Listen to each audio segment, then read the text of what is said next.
Welcome everyone, it's that time of the year when everyone makes a top 10 of the games they played this year. This is what I will do, and this is my top 10 games this year. These games abide by the following rules.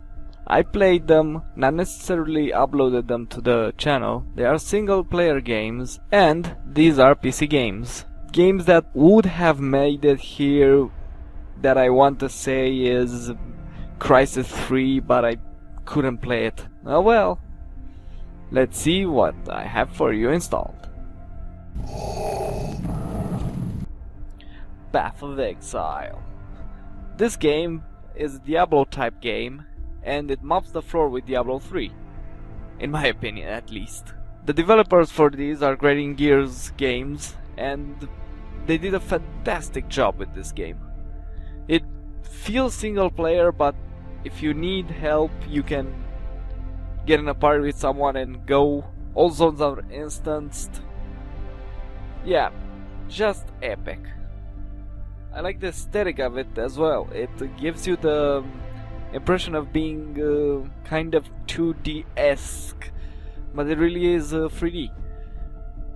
And yeah, a very hardcore title that came out in 2013 and has been around for a while in beta. Remember Me.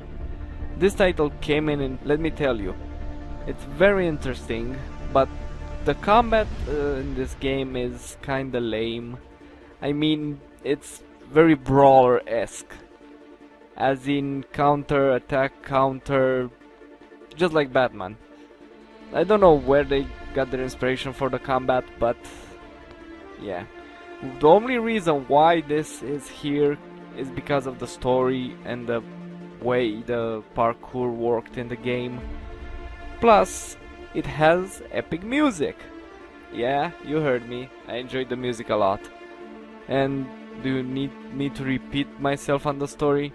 Yeah. Remember Me, one of 2013's best games. But it's still on the 9th position. Deadpool. I enjoyed this game a lot. It's funny as balls. It's a parody of many other games. It's a parody of itself. It makes fun of all manner of things. I don't know. And the combat feels rather fluid, but kinda annoying at sometimes. Deadpool is not like Batman or Ezio or anything like that. He can be killed even if he has that healing factor, but that doesn't seem to factor in the combat so much. Yeah, and that ending is trippin' balls funny. You gotta try this game out. Seriously now. Batman Arkham Origins, the third installment in the Arkham series for Batman. It's very fun, and the story puts a twist on you at one point. I'm not going to spoil that here. You better watch my videos. The reason this game is marked so badly in my top, and it's on this position, is because it iterates too much on the previous title being Arkham City. It feels very much like that. I understand that iteration is a good thing in the sense that why fix something that's broken, but innovation is an even better thing, and that's what this game needs. I hope the next iteration of this franchise will bring some innovation, some new breath to the series. Tomb Raider 2013. This is a reboot of the previous titles, and it brings a little fresh air to this game. The game takes place in the early tomb raiding lives of Lara Croft, and it starts out to be her marooned on an island. And what puts me off on the story of this game is the fact that she's very timid, very scared, just not combat able at the start. Then she almost instantly transforms into this killing machine, pistol, bow firing beast.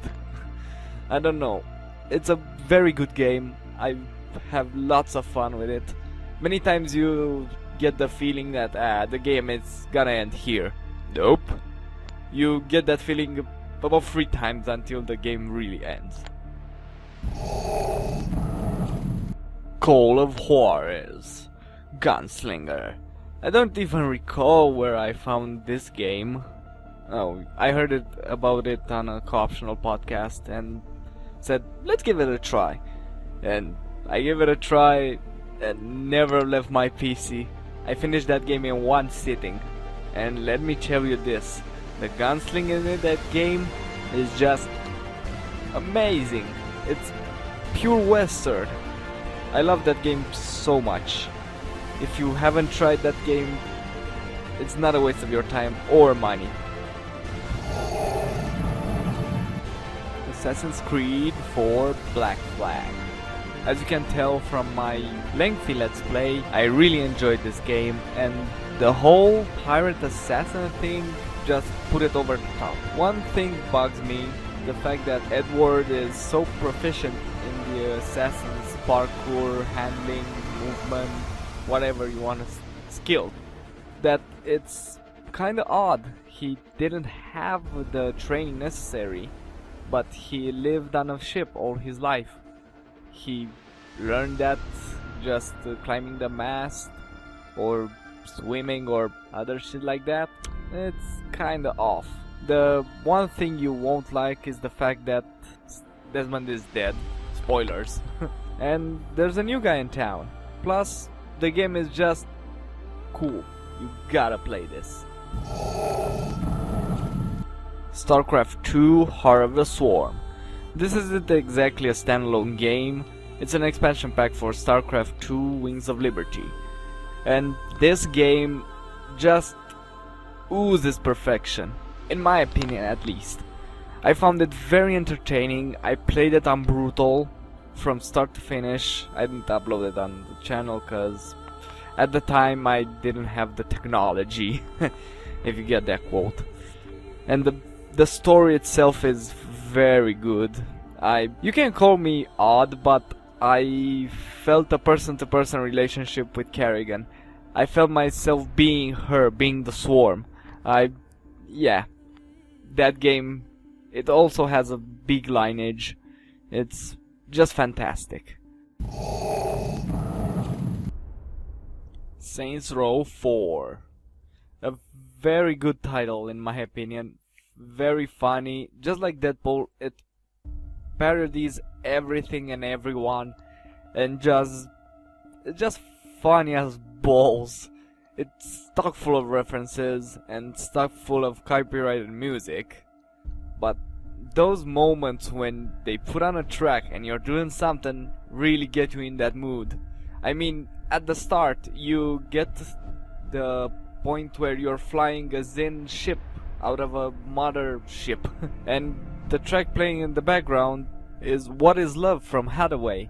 It's just one of those epic moments you don't want to forget.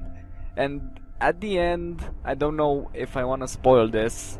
Better skip this if you don't want to get spoiled. It's You Got the Touch from Transformers. It's just epic for that moment. It fits like a glove, and many other references. And finally, my number 1 game of the year, BioShock Infinite. It has this spot in my criteria because of the pure story and the fact that in the last minutes of the game my jaw literally hit the floor. It was one of the most... I can't describe this. That game story is just hallucinating. Maybe because I fancy that kind of story and that kind of plot, but yeah, my opinion. The gameplay itself is not weak, not strong, it's rather medium. I don't see it as a good thing that they put it in a first-person shooter. I think an RPG would have been more fitting of a title like this, a first-person RPG. And yeah, I hope you have a Merry Christmas and a Happy New Year, and I'll see you guys next time. Please rate, comment, and maybe subscribe for the new year. Alright guys, goodbye.